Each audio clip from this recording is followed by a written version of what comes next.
Yeah. I feel like I can rule the world. I know I could be what I want to. I put my all in it like no days off. On the road, let's travel, never looking back. All right, we live? Yep. All right, we have Alex on the pod just for a minute. Alex works with our advertisers and stuff like that. Okay, so Sean, this morning we had like this thing we do, crew review, where we like do a company update, and I got a big shout out because apparently Square loved the ad read. Okay. And they gave me all the credit. It said Sam did the best ad read. And everyone was like congratulating me, and I have a confession. So, by the way, today we had Our Crowd. That was our sponsor today. Or if you're just starting the podcast, you'll hear them in like 10 or 15 minutes. So check them out. But in the future, we're going to have Square as an advertiser. Sean did all the reads for it yesterday, and I got all the credit. So I just wanted to come clean. I didn't do it. You did. Wait, so they shouted you out where? The Square shouted you out somewhere? They like told Alex, right? What did they say, Alex? Yeah. So I got an email from them or from the agency that they work with, and they just said, this is the best ad read we've had ever out of all the podcasts that we've run. So they're super excited about it. And I think it was just triple our prices. I know. That's all that means. I think, unfortunately, our internal teams just assumed that Sam recorded it. I didn't. That's not the case. I did not correct Me anyone. and Sam are one. It doesn't matter who says what. So, Alex, thank you for. I'm sorry I didn't spill the beans earlier, and it wasn't me though. That's okay. We'll give Sean a shout out in our next crew review.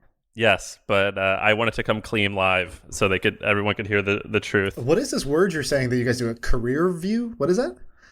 Crew review. We have this. Our whole okay. company is like pirate ship themed. So it's like there's like I don't know. I said a long time ago that we're a pirate ship, and every email that we collect is like a little bit of within our sales. And it kind of someone ran with it. I don't know who ran with it, but someone. And when you get did. fired, you have to walk the plank. We should do that. But so we have pirate shipped themed meetings. It's just a fun thing.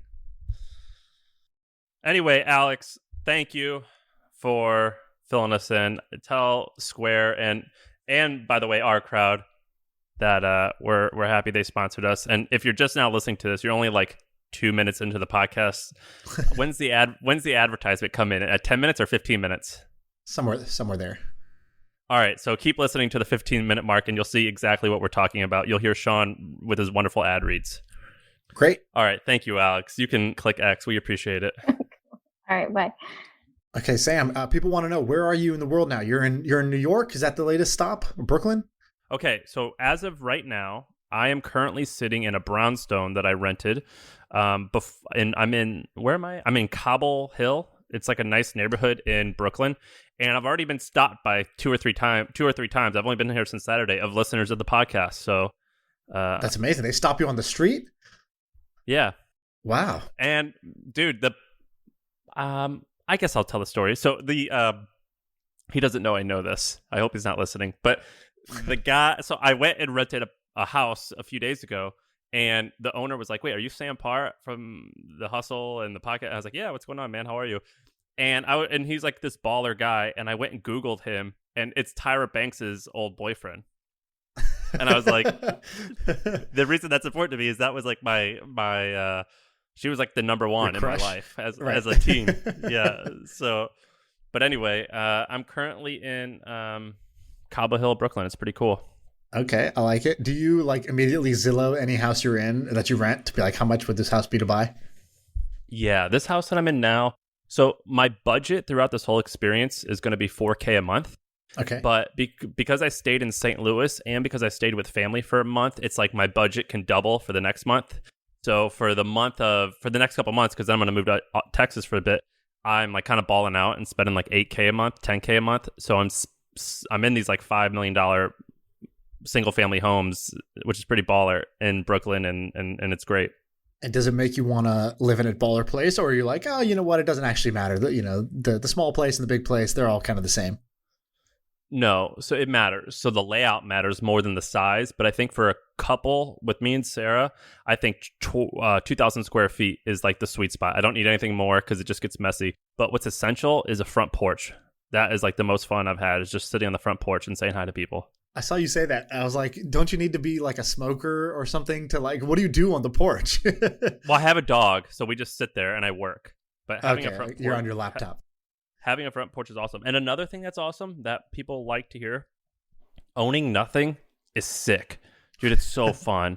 I love how you said that people like to hear, because people love to hear that shit.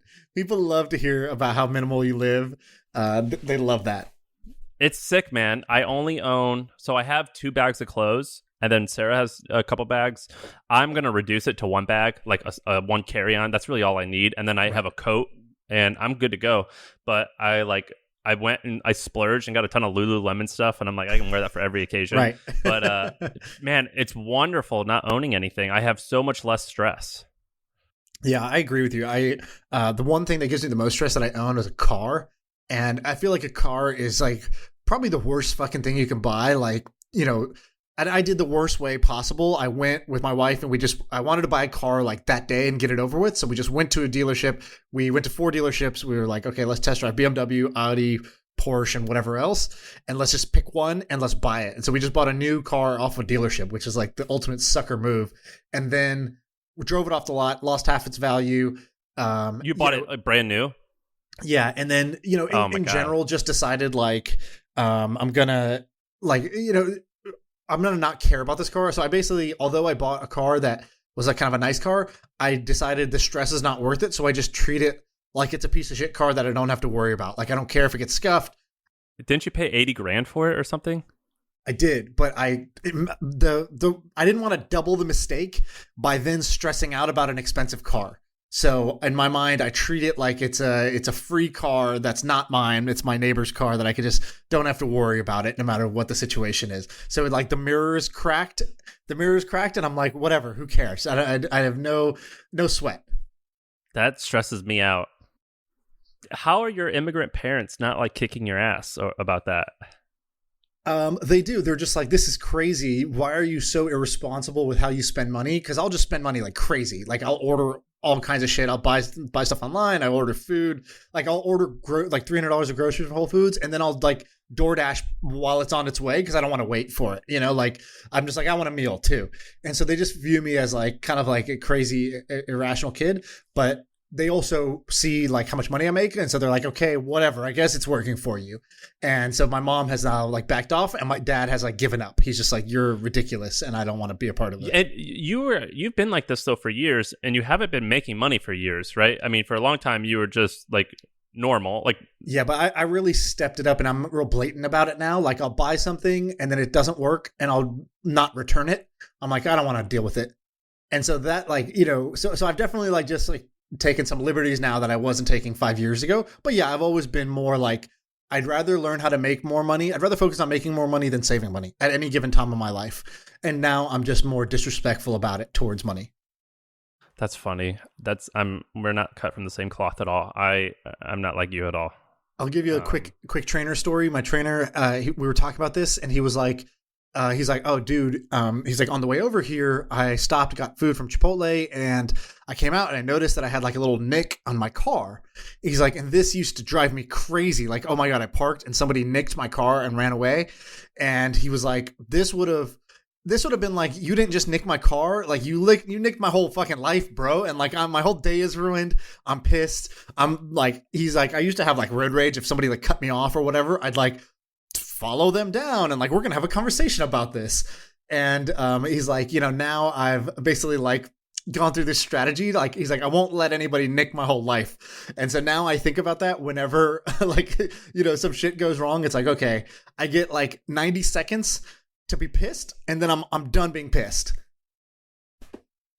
That's great. I agree with that. But then if you're going to do that, also consider buying a $20,000 used minivan. Yes, that's for sure. That's again, I'm not saying my way was smart. I'm saying my way was dumb, but I didn't double down on my mistake. I should have done it smart way. But hey, the good thing is there's this tax law that basically, because I use this car for business, and so I looked at this ahead of time, which is if you buy this car that's like a heavy commercial vehicle over whatever it is, 6,000 pounds, then if it classifies as a commercial vehicle and can pretty much be completely written off for your business. And so that saved me a lot of money because I had enough write-offs. I had enough income to deduct against. That let me tell you one more story before we get into it. Is I met up. Did I say this last time? I don't think I did. I met up with Ty Lopez the other day. You did talk about this. I did. It was cool. Yeah, you said you went and grabbed a drink or something like that. He was cool. Yeah, I couldn't remember if I brought that up. Anyway, then fine. It's not interesting. But I feel like there's more interest. Like you didn't just meet up with Ty Lopez for a couple hours and not have a little nugget to share. So give us a nugget. What happened? He taught me a lot about hiring because I was like, how do I hire executives? Because like we have a couple friends who do this and they buy companies and they install CEOs. And for some reason, all of our friends who do this dismiss it like, oh yeah, you just hire someone. It's easy, and right? Yeah, it's like it's simple, but it's not easy. And he did the same thing, and I was like, dude, you're not. Like, tell me about your interview process. Like, they just like seem very stress free and like, oh, you beep bop boop, you just do it. Like, and so he taught me about it. And he was, what did he say? He goes, there's 3 things that he likes to do. 1, he does an IQ test. So he wants for certain roles you have to be of a certain IQ. 2, Hilarious. he does trial. Yeah, 2, he does trials. Like everyone gets a trial. Like he pays them as a consultant, and we'll hire multiple people and just throw them in. And so he wants to work with them before he hires them. And 3, what's the third one? I wrote it down. Trials, consultants. When he interviews for the one role, he makes sure he asks the exact same questions every single time, and it's a very planned set of questions. It's not like just shooting the shit in the interview. Right. I do that all the time. I've never done an interview properly. So he taught me a lot about that. So that was cool. He was telling me about the Pier 1 and Modell's acquisitions, and it just sounds like great deals. If assuming what he says is true, which I have no idea. I'm not going to say actually which hotel. It was a nice hotel, so I got to go up and hang out with them. I don't know. It was cool. Okay, sweet. We'll leave the story at that. You went up to his hotel room. All right, great. He says that he told me he gets recognized walking down the street in New York constantly to the point of he has a bodyguard. Yeah, that's cool. I can imagine that. By the way, when I say that's cool, I mean that's fucking annoying. That must suck. Okay, so what do we got for ideas? We kind of bullshitted around for a little bit. So what do you want to talk about? What's interesting? Let's talk about the nurse shoes, because I actually had multiple people talk to me about it. Yeah, so Jim W. Huffman on Twitter sent us something pretty cool that I liked. So ex-Nike guy decided to come out and make shoes for nurses, and they are good looking. I like them a lot. It's called Bala, Bala, and they're premium nursing shoes. And so you can see they have a shit ton of foot support because nurses are on their feet all day, and that's why a lot of doctors wear these crazy clog looking things. And same for people in restaurant kitchens and whatnot. But he said he did $750,000 in sales in 5 days launching this campaign. If you go to the website, it's a pretty sick looking website. I kind of love this idea. I think this is a great idea. I've been pretty into whoever's going to build the brand around medical wear. So I looked at cool looking medical scrubs that are fitted instead of super loose or have designs on them rather than just being plain blue.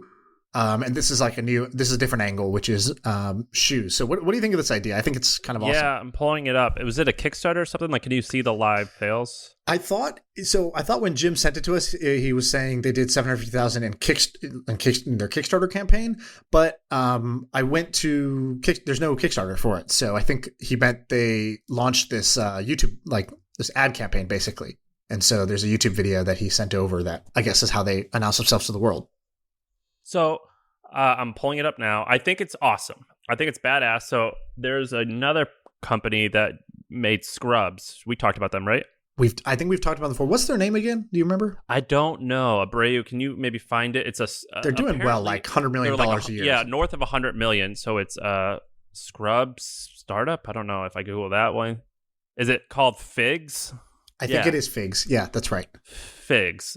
A great idea. Okay, so I looked at the shoes. They look fine. They look cool enough that I would buy them if I was a nurse. Right. I don't know if they're groundbreaking. Probably not, but cool enough. I love this. Okay, so according to Figs, a 5-year-old, this is from the Wall Street Journal, Figs is a 5-year-old startup that's upending upending the medical apparel industry with direct-to-consumer scrubs and splashy marketing campaigns. This year is on track to make $100 million in revenue, and that was in 2018. So they probably crushed it this year. This week's episode is brought to you by Our Crowd.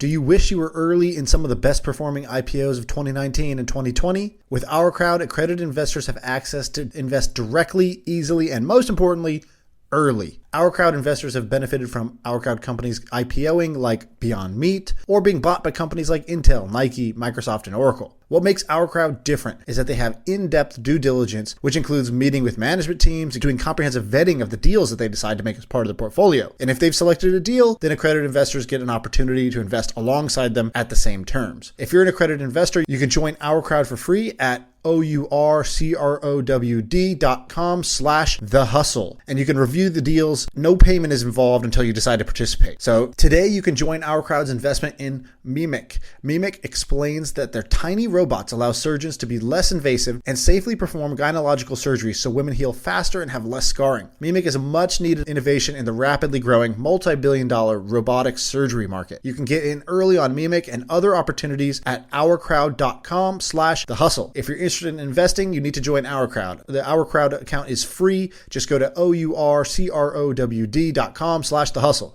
Love it. Love it. Love it. Love it. I think that's a great move. I think this shoes are a little bit more challenging. I think I had I went to a holiday party at a shoe company and they had like a shoe startup. I won't say who it is, but it's a popular one.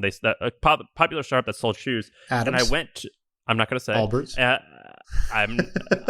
If I went to their holiday party, I live in San Francisco, that should narrow it down. But I on their board was like the return rate and their metrics. And I think what they would do is take, like, let's say they make $100 in revenue, they would discount it by I think 30 to 33%. And then it would say like expected revenue. And I was like, what's that percentage? And they go, that's how much returns we expect. And so that's super high. Yeah. It's crazy high. And with shoes are the hardest thing maybe to buy. Probably pants for men and shoes are probably like two of the harder things to sell online. So I think it's a cool thing. He just has to nail the fit, like making sure that it fits exactly true size. Why are shoes hard to sell online? I feel like shoes are easy to sell online because... No, dude, look at Zappos. Like, shoes are the hardest thing. I mean, there's a lot of different categories and types, which is great, but it's all about sizing. Like, whenever I order shoes, I order a 10.5 and an 11, and I send one back. Because sizes, like, okay, all clothes need sizes, and I feel like shoes is the one standard size. Whereas like a large for Nike might be a totally different thing for Under Armour, which might be a totally different thing for Lululemon. And whereas like a size 9 shoe is meant to be a certain length and it's supposed to be more true to the number. So I would have thought the opposite, but okay, who cares about that? We don't, I don't know. Fuck it. What's interesting to me is if you go to Figs, these guys are selling these scrubs for $38 to $46 and you're going to buy a bunch, right? Because you need scrubs for every day that you go to work. So once you decide to opt into this like life of better looking scrubs, you're going to probably end up spending, I would guess something like $500 at Figs. Whereas for Bala, $130 shoes, you're probably not going to buy as many pairs of these as you do your scrubs. So I think that's kind of one natural limit that these guys have on this. Yeah, I'm looking at Figs right now. Their website's freaking awesome. I mean, it makes you like kind of want to become a nurse. Yeah, seriously. The homepage, if you go to wearebala.com, have you seen that? Like this woman walking out of these doors, like I want to walk out of every door like that. This is a great little landing page. You could tell this guy worked at Nike. Yeah, and Figs is really cool too. So I love this business. Did they raise money or is it just a bootstrap? It's bootstrapped. I kind of reached out to be like, yo, what's the deal? What else is like this? What other markets are like nurses, right? So nurses is like huge workforce plus unique needs. Is there another one that's like this that you could oil workers? Oil workers. And it might be like jeans or it might be boots or it might be something like that. Yeah, oil workers are quite... Okay, so there's not quite the same. There's 2.8 million nurses in America. There's probably only 500,000 oil workers. But oil workers are interesting because for nurses, the barrier to entry is somewhat high, but it's obviously less than a doctor. Oil workers, the barrier to entry to become an oil worker is definitely like... I have to come up with like a ratio of like how many jobs there are multiplied by barrier to entry to get that job, multiplied by the income that they pay you. Do you know what I mean? Right. And like oil workers is like one of those unique ones where it's like you can make 80 to 90 to 100 grand a year without being 4-year education. So oil workers is interesting. What's another interesting one? I was thinking restaurant like workers, because I remember when I worked in a restaurant, literally the line cook guy was like, yo, you need to get these shoes, because I was like dying. You're just standing for 16 hours straight and you can't sit down. There's no sitting down in a kitchen. And he's like, we have these mats on the floor that are these like special mats. And they just used to buy the hospital shit. They're like, yeah, this is for surgeons to stand on. And so we stand on these. And like these shoes, these are like doctor shoes, doctor's clogs. I forgot what they were called. They're like, there's some specific brand. They're like $250 shoes. But he's like, you need these. Otherwise you can't last in this business. I agree. That's a great idea. And what I would do with the branding when I saw this nurses thing, I'm like, oh, you can make that cool. Is I would have this like, because restaurant workers are slightly more masculine and slightly more edgy. Like, because like, Yep. When you go to a restaurant, after you get done working at a restaurant at 2 a.m., you just want to get fucked up, right? Like with your coworkers. That's like, exactly what they do. Yes. That's what we would do when I worked at a restaurant. And so I would say restaurant workers are interesting. I would have this Anthony Bourdain-ish look. I think that could be cool. That would be a great one. What else is interesting? I don't know, but that's a good idea. I'll tell you something a little bit similar. So long story short, this company, Bala, so into it. Go to the website, check it out. I really like that. Another thing that I've been thinking about is, there's this company called Rig Up. Do you know Rig Up? We've talked about it before. I don't know it well, but I just know they crush it. That's the only thing I know about it. So they're probably valued at $3 billion. They've raised a lot of money from Andreessen Horowitz, which is a signal, but not necessarily means that it's great. It's kind of to be determined. But I believe they make money by, like, they have like resources for oil workers. Are you going to the website? Can you tell me what they do? I think it's like they have job listings, but then they also help with payroll, right? What do they do with oil workers? So I thought they were a job, like I thought they were kind of like a marketplace for jobs, but it looks like they do a lot. So solutions. So they have, I think they're basically building a network of like vendors, workers, and like hirers or employers that does everything. So it's like, this is a way to hire, this is a way to do safety, this is a way to do like the kind of paperwork of onboarding all these workers. I think it's trying to do all the things. Yeah, and I love that business. And I was thinking that I would want to do this for nurses, particularly travel nursing. Do you know what travel nurses are? No, what is that? So, someone who's in the field is probably going to say I'm butchering it, but there's hospitals, like small town hospitals or even big cities, like it fluctuates the amount of demand that they have for a nurse. And so travel nurses will go from city to city to city, and you live someplace for a month or 3 months at a time, and you work at that hospital, and they pay you a higher rate because you're like like a mercenary or like a Navy SEAL. You hop in and do your thing and you can bounce.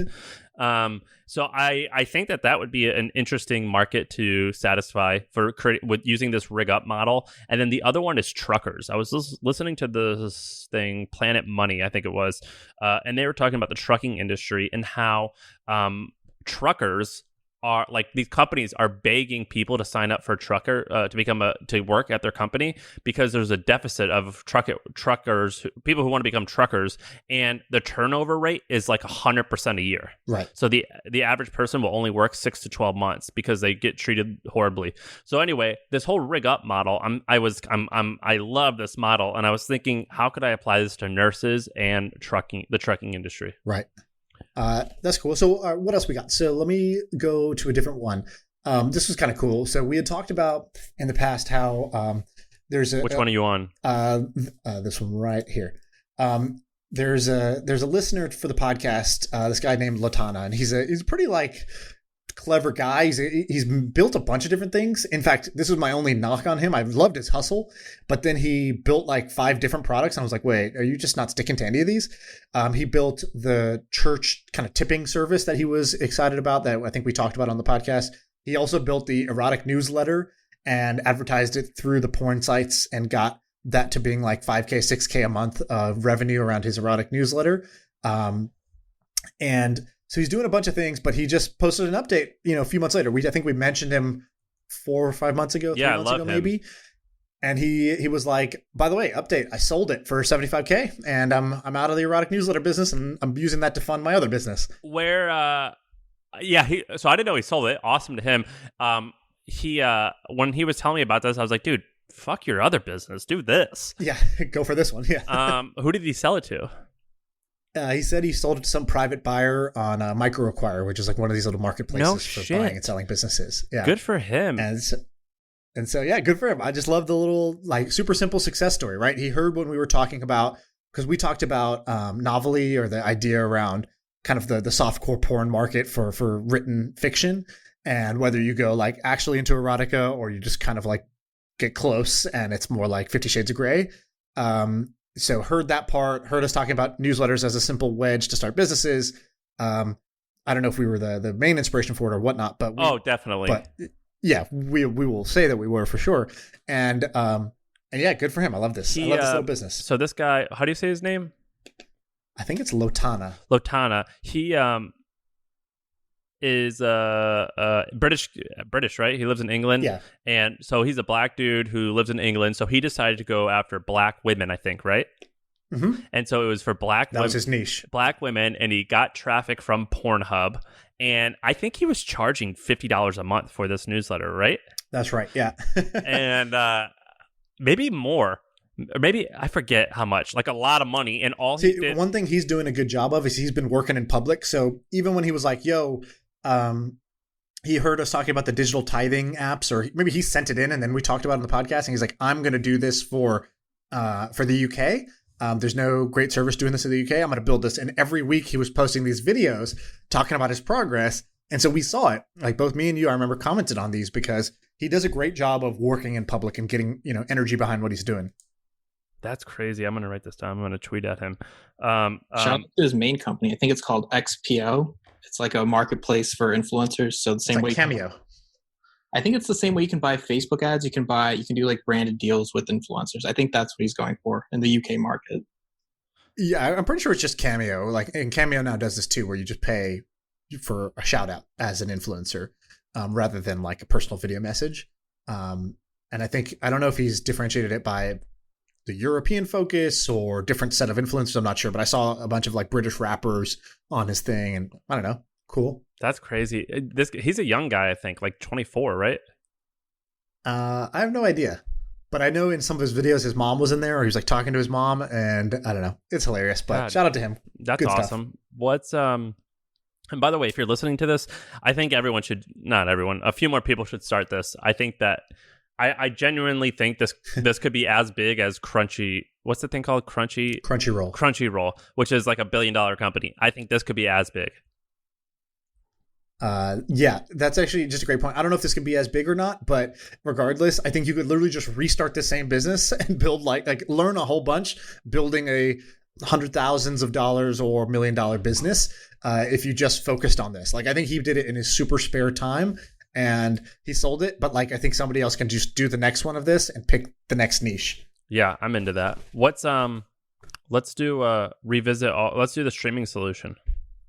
Okay, so I don't know how long ago now, maybe 6-7 months ago, I talked about this idea, which was I think there should be an app for company all hands. Yeah. And I said this because, when I was trying to export ideas or import ideas. So I said, I'm at a big company. What are the things I see? What are the problems I see we have? What would we pay for a solution for? And so I felt that company all hands were this like critical moment that happened every single week. We did a full company all hands plus each individual department did their own all hands like every month or so. And sorry. You really are in the suburbs. Okay, business idea, better doorbells that play not lame music. Okay, so I was thinking, okay, this is obviously a critical moment, and there's all these things you have to think about, right? Like you don't want other people logging in, so you need like what they call SSO, the single sign-on service, so only your employees can log in to see it. You need the video stream, you need the recording if you missed it. You need a way to do question and answer. And we were stitching together 4 or 5 tools. We use Streamshark for the video. We use PollEV for the questions. We use this other thing for the SSO. So at that time, I was like, I think somebody could build an all hands app or streaming solution just for this, because Zoom is not enough. And I think you could charge companies for this. Now, one thing that's changed is, I don't know if you saw this, but there was this big kind of like expose in Verge about the Facebook all hands leaks. Did you see this? Yeah, well, I didn't. I know. I didn't read that, but I know it's a problem, and it sucks because So like this guy- you can't be like. Why would a CEO ever tell the truth to their? Exactly. So a few days ago, Casey Newton, I think is his name. He's a writer for The Verge or something like that.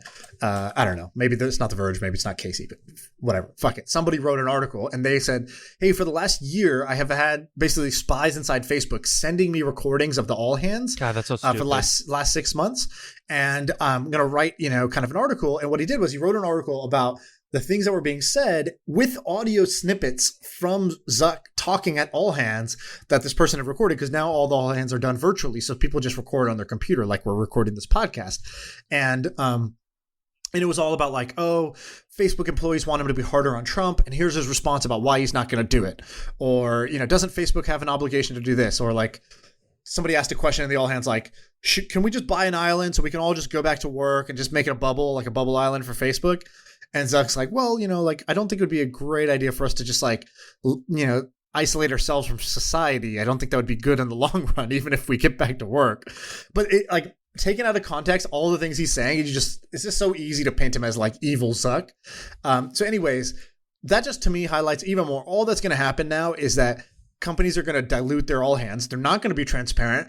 They're going to like corporate PR wash all their answers in the Q&A, and everybody loses. Like the CEO has to be stressed about it. The employees don't get real answers, and shit's still probably going to leak. Yeah. And so I think you need to find create the killer feature now for this is leak proof all hands. I've researched this a bit, and let me tell you what I would do. But first, a funny story about someone.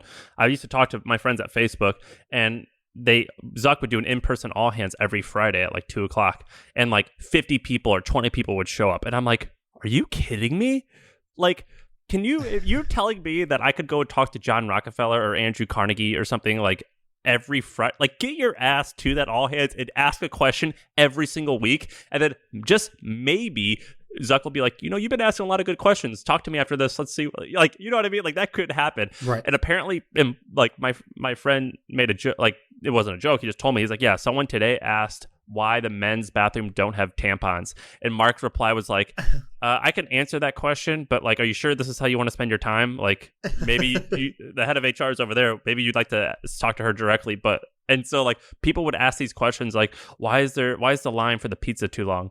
And it always like baffled me. I'm like, why are you not there every single week talking to this guy? Anyway, I've thought about this. So Washington Post, when Jeff Bezos bought the Washington Post, he came up with this thing called ARC. It was their publishing system, and a lot of publishers have tried to sell their CMS, and it's mostly a fruitless thing to do. It's pretty stupid. No one does it right. It's hard. It's a hard business, yada, yada, yada. Well, they pivoted, and what they're doing is selling to Morgan Stanley and large banks, and they're creating like an internal high school newspaper. So it's like Morgan Stanley gets like a media or gets like a WordPress that's only for their employees. So like all memos goes on there, all hands would go on there. And I think that's a great idea. And I would model this sort of like a high school newspaper where it makes it easy to like give updates on the whole company very succinctly and easily, where your all hands are almost recorded like a podcast, and they're uploaded very easily on. That's what I would do, and I would make it all. I would try to figure out how to make it all very password protected. But I think it's a great idea.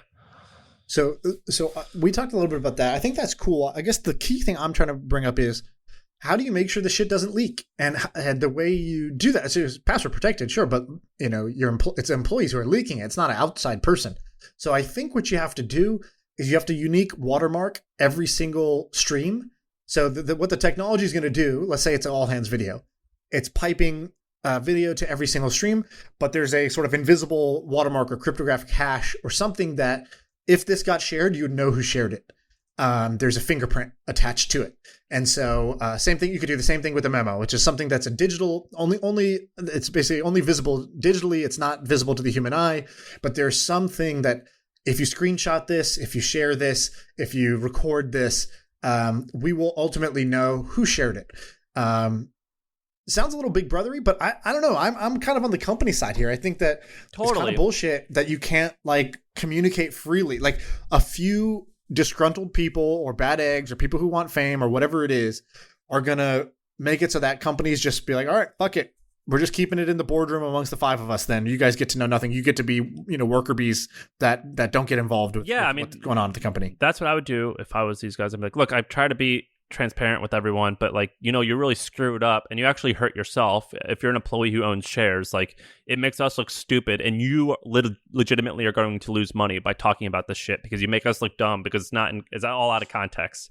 Right. And so fuck y'all. Like I ain't telling you shit. Like when you hear about stuff, that's when, when everyone else hears about stuff, that's when you're going to hear about stuff.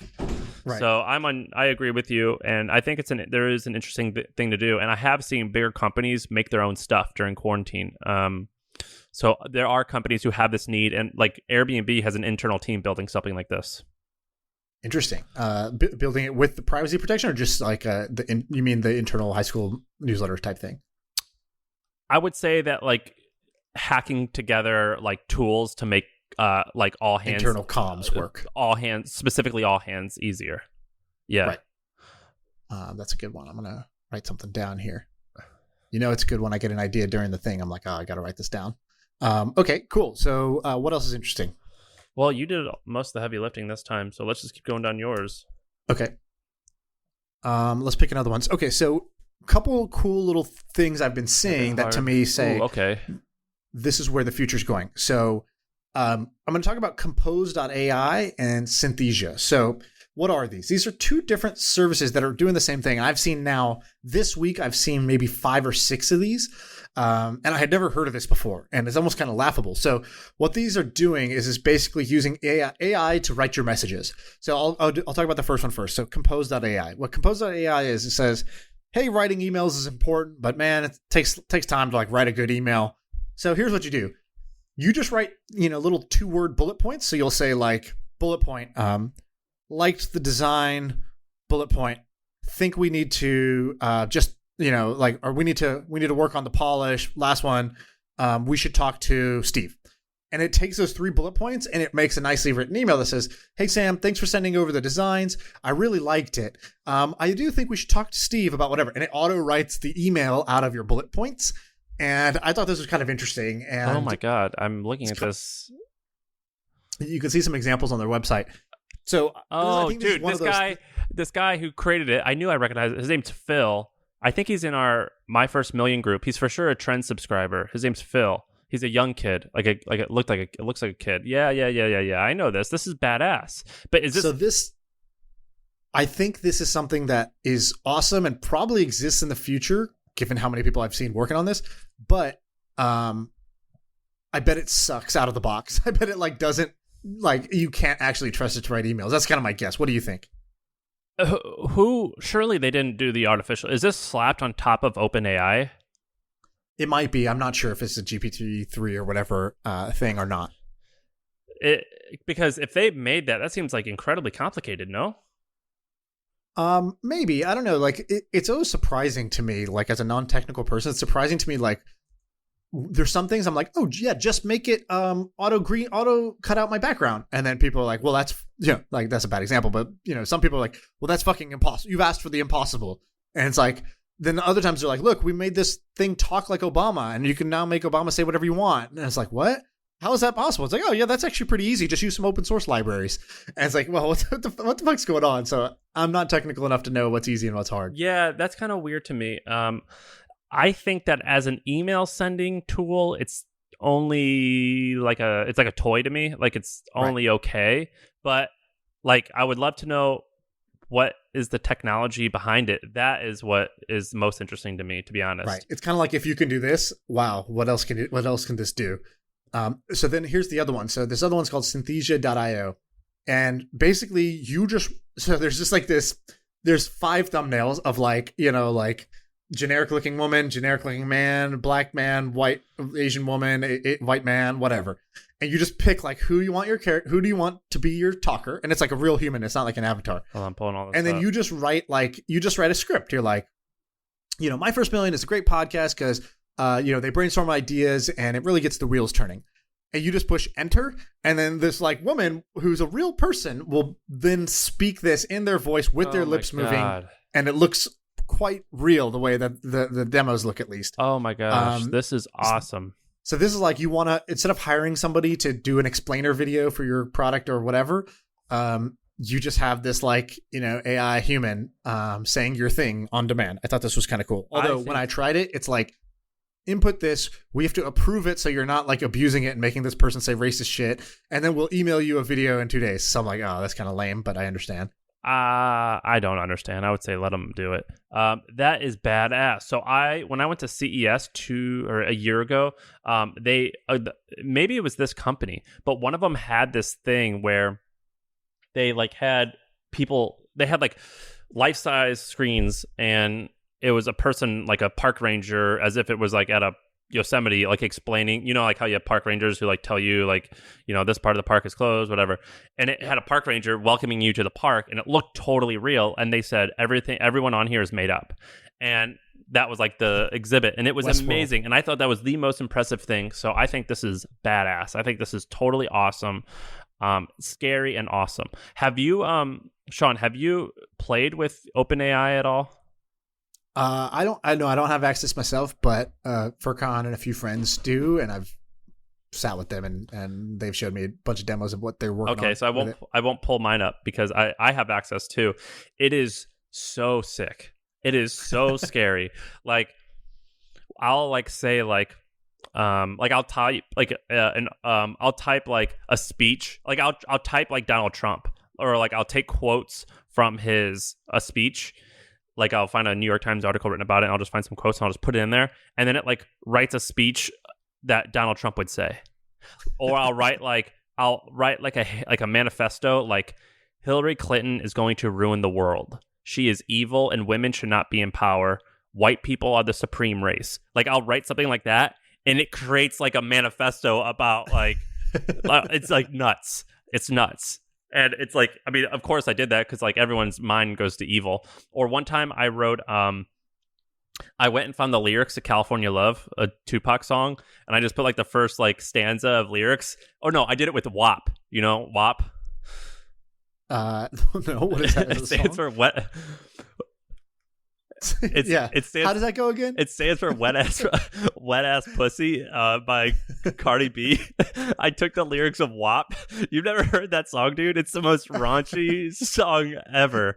And no, but I hope somebody cuts this part and sends this part to Square. Oh my god! I took the lyrics of WAP and I put it into the thing, and and then it like started writing this raunchy rap song about fucking dudes. Anyway, it's That's awesome. Hilarious. It's just amazing. Sorry, we don't have to talk about WAP, but I mean, it's the name of a song. Like it's a name of a song, and I'm just telling you what I did. So what are you doing with it besides these experiments? Two things. Use it. Two things. So I did this thing where I found famous advertisements, and I wrote into OpenAI. This is a famous advertisement. About Volkswagen, and then I copy and pasted, and then I go, now this is a famous advertisement about Airtable, and it wrote an ad about Airtable that was very similar to that famous Volkswagen ad. Do you know what I mean? Nice. Was it good? It was so good. And so I would also do like, here are 10 viral headlines, and Can you read it, or you don't have it pulled up? Yeah, I'll pull it up right now. I would say, and I would also say like, here are 10 viral headlines, and I would write the first viral headline that I had the idea for, and then it would make 9 more that was similar to it, but like then I'd be like, oh wow, number 8's way better. Okay, so check it out. Here's exactly what I told it. Great. So same thing as you said. You said I found a famous Volkswagen ad, told the machine to do it. You put the whole ad in. Great. And it said, the Volkswagen, I won't read the whole thing, but the Volkswagen missed the boat. The chrome strip on the glove compartment is blemished and must be replaced. Every shock, whatever. And it like says about how the Volkswagen, they are. How what? It's like about how they look and how they're focused on every little detail. That's kind of what they're trying to say in the ad, right? Yes. And then I go Airtable, and then I said, now here's a great ad about Airtable. Check it out. Okay. So all you said. So hold on. Go up a little bit. This is all I said. All you told them about Airtable. You said, "Here's a great advertisement about Airtable." Now you fill in the rest. So you didn't even tell it what Airtable is. So it goes, Airtable, a new free service for collaboration on spreadsheets. Accurate. But here's the thing: you're working on a spreadsheet. You need to collaborate with someone on the spreadsheet. That's easy, right? Question mark. Just email it to them. The problem is it's a spreadsheet, so you attach it. But what if you need to change it? You need to send an update. What if they need to update it? You need to send another update. But what if you're both working on it at the same time? You have to send an update every single time. No wonder we hate spreadsheets. That's why we created Airtable. What the fuck is going on? Hold on. It's not over. We took the best of what spreadsheets are good at and combined it with the best of what collaboration tools are good at. And we did it in a way that was so easy, it makes you wonder why you haven't been using spreadsheets for collaboration all along. Airtable is a new free service for collaboration on spreadsheets. What? Yeah. This I had to has do many of them. Airtable must have taken, that must be an actual Airtable ad that they just took off the internet. Is that an actual, if that was created by AI, we're all out of jobs. There's no jobs left. I have not found it anywhere. Like, this is literally Oh my God. This is a copy and paste of what I put into it. Like, it's exactly what I put in. Dude, you know how when a fight breaks out and somebody's like, World Star, that's what somebody needs to start doing for all these fucking OpenAI things that are amazing? It's like your mind gets blown. That my mind is blown right now. Dude, did you not tweet this out and share this? This is crazy. I didn't want to give it away. I don't know. When I was my mind was definitely blown. Oh my God. Oh, you did a second one? What is this? Yeah, it's another one. Hold on, we have to do this one too. This is the most incredible thing I've ever seen. All right, so is this just you pushed enter again, yes. or what happened? I wrote. This is another advertisement for Airtable. Okay, and it starts here. Can I read this one too? Yeah. Okay, this is a spreadsheet. What do you want to do with your life? Whatever it is, chances are you're not doing it. Why? The problem is you're stuck in a rut. Okay, this one's a little different. You have this one thing you want to do, and you're getting a little closer to doing it, but then something happens. You have a good idea, but you have no way of recording it. You have a brilliant plan, but you can't organize it in a way that's useful to you. You're losing out. But if you could make a spreadsheet, you'd be on your way to achieving your goals. But you don't have a spreadsheet. You're probably working on a Google spreadsheet, and you don't even have that. You're probably working on a Word document, or worse, a notepad. We think you deserve better. That's why we created Airtable. It's a spreadsheet that you can organize however you want. You can use it for your side hustle or for your startup. You can use it for keeping track of your book club or your Dungeons and Dragons character. You can use it to plan holidays or plan your funeral. You can use it to build your online store, your tax returns, blah, blah, blah. All right, it does a bunch of these. You can use it to keep track of your money or your emotions. You can use it to create a spreadsheet or to create a spreadsheet about spreadsheets. It's the first and only spreadsheet for the rest of us. Now you see how it what the fuck? The cadence, it's like it doesn't understand like some stuff, like why a funeral, like you don't want to play, like why you don't plan your funeral, right. But it stole the cadence from the copy that I gave it. Yeah, this is like a great copywriter who is a little too drunk. Yeah, or like a copywriter who's like English as a second language. Right. Oh my God. It's sick, man. Wow. It's sick. Like, and so what I'll do is I'll say like, here are 99 headlines that are about to go viral. And then you could just like, it just makes random stuff and you'd be like, all right, do that one, do that one, do that one. We need to do, every open to our podcast should be OpenAI written and every ad read should be OpenAI written. Like we should do nothing else besides this. They yelled at me. So I tweeted out about it or I put it in the hustle. Like I like said, like this was written by OpenAI and Sam Altman DM'd me and was like, hey, can you please not like tell everyone you're doing this? We're supposed to do it in a certain way. And so that's why one of the reasons why I haven't done it. He said like there's I see public things all the time from it. I don't know. He yelled at me. I mean, he didn't yell at me, but he was like, hey, can you please, He calmly DM'd me. Yeah, he figuratively yelled at me. And so I have to figure out how to get around it, like, and to play within the rules. But they got pissed at me. That's interesting because I've seen tons of people showing demos on Twitter and whatnot. Okay, so we'll figure that out. But Sam, I have access. You just blew my mind. I can't. There's no other topics. I'm not doing any other topics for the rest of the show. I'm stopping. I'm going to get some water. I'm going to walk around, and then I'm going to think about how my life just changed. Yeah, because when I played with that, like, it was crazy. Like, it legitimately, like, it's one of those few... I felt this way when I saw... when I used VR for the first time. And it's nuts. It's, like, super nuts. When I got done playing with it, I was like, oh, the world's different now. Like there's going to be a pre-OpenAI world and a post-OpenAI world. Here, I know that's what I just stepped into the post. That's what just happened. I just walked into the post, and now I'm in this other world. watch. So what you want me to write, like hate speech, or like, I mean, that's what everyone does.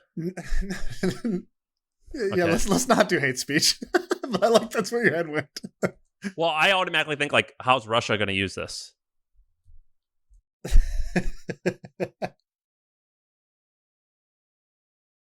Okay, so Sam's right. He's in the OpenAI, what they call the playground, which is just like a text box where you fill in, you give it a prompt, or you give it a little bit of a premise, and then you can prompt it to like fill in the rest. So he's saying Sean Puri is a podcast host. He's a great dude, pretty funny, and has a popular podcast called My First Million, a podcast about business ideas. Here's what he told me about starting a business. Can you make it more specific? Like starting, like say what type of business? Like starting a newsletter business, or starting a business that sells scrubs to nurses. Yeah. Okay. Here's what AI Sean says. I was working as a nurse in a hospital in small town Kansas, and I would always see these nurses with these scrub tops and pants that had their name on them. It looked like a great marketing opportunity. I was sitting on my computer one day, and I had a few extra bucks in my checking account, so I decided to do a Google search for scrub tops. I was like, there has to be a lot of money to be made here. This is awesome. I was able to find a company that was not just scrub tops, but scrubs for the whole hospital. And so I thought, even better. I was like, I can sell scrubs to the whole hospital? That's amazing. It has my like bro idiot cadence down perfect. I started reaching out to different hospitals and clinics in the area. Was able to get the ball rolling. How did you know you were on? I get it. It's an interview. So it's interviewing you. It's interviewing you. Oh, cool. So it says, okay. How did you know? Oh yeah, you do that part. So it says, how did you know you were onto something, Sean? Well, I went to a seminar where they were talking about the mind of the buyer. If you could figure out what the buyer wants to hear, you can say whatever you want and they'll believe you. So what I did was I put up a website. I used a video on the website, and I told the buyer exactly what they wanted to hear. I said, hey, I can't believe it. I just found a company that makes scrubs for the whole hospital. It really loves this. Yeah, so it like copies. Right. You see, so anyway, it's pretty interesting. But this is like where it gets crazy. Like, if we don't, Abreu, have you played with this? No, like Sean's reaction was crazy. I should have recorded mine because I've always been like the robots, the fear of the robots and AI. That's overrated. Blown. But I just saw this and it kind of changed me. All right. Read this line, Sean. All right. So he goes, Sam just put in, Donald Trump is the best president ever. If we don't elect him again as the president, America is going to die in 4 years. And then OpenAI fills it in. It is the only hope for America. The world is watching. Nice. Great dramatic political speak. America is currently in the midst of a political battle that is seen by the whole world as a proxy war between the liberal democracy and totalitarianism. Okay. In the past 20 years, the world has seen the rise in political violence and authoritarianism, especially in the form of China and Russia. The rise of China and Russia has been in part due to a lack of a strong American presence in world affairs. That's going to be said at the debate. America's been at war for 225 years. This does not include many smaller conflicts over the past 227 years. Random. So if we don't elect Donald Trump as president, the world will probably end in 4 years. America will be enslaved under this regime. This is why I think the 2020 election is the most important election in American history. Wow. And it warns us this may contain sensitive content, which is true. Let me try one more thing. You're going to put a lot. I think I am limited to 2,000 words. But that's a lot, right? That's a huge amount. Like you're probably doing 50 words right now. This whole text box can only contain 2,000 words. So watch this. Here are 99 viral headline ideas. Watch this.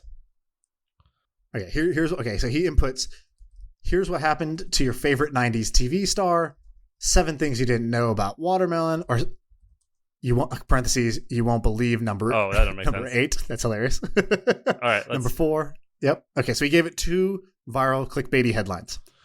Then it gives us the most shocking discovery of the year. 10 things you didn't know about the world's oldest profession. That would work.